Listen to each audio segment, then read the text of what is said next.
ఒకసారి అడవిలో ఒక చిన్న కుందేలు టిమ్ము ఉండేది. అది చాలా వేగంగా పరుగు పెట్టేది, కాని తనపై అసలు నమ్మకం ఉండేది కాదు. ఒకరోజు అడవిలో వేటగాడు వచ్చినట్టు వార్త వచ్చింది. అన్ని జంతువులు భయపడ్డాయి. ఇప్పుడు మనం ఎక్కడికి పారిపోవాలి అని మృగాలు ఒకదానికొకటి అడిగాయి. పెద్ద జంతువులు అహంకారంగా అన్నాయి, మేమే బలమైనవాళ్లం, మేము తప్పించుకుంటాం. కుందేలు టిమ్ము మాత్రం చుట్టూ గమనించింది. వేటగాడిని ఓడించాలంటే బలం కాదు, తెలివితేటలు అవసరం. ఒక అద్భుతమైన ఆలోచన టిమ్ముకు వచ్చింది. అది తన స్నేహితులతో కలిసి అడవిలో చాలా గుంతలు తవ్వి, ఎక్కడో ఓ చోట తానే బంధించబడినట్టు నకిలీగా ఓ గుంతలో పడిపోయింది. వేటగాడు వచ్చి చూసి, ఓహ్, ఇది ఇక్కడే చిక్కిపోయింది అని అనుకుని మిగతా జంతువులపై దాడి చేయడానికి వెళ్లిపోయాడు.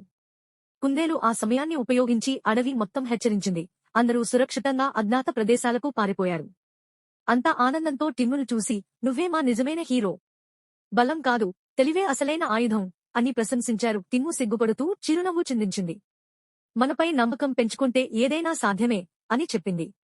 కథ నీతి: బలం కన్నా తెలివితేటలే మన నిజమైన శక్తి.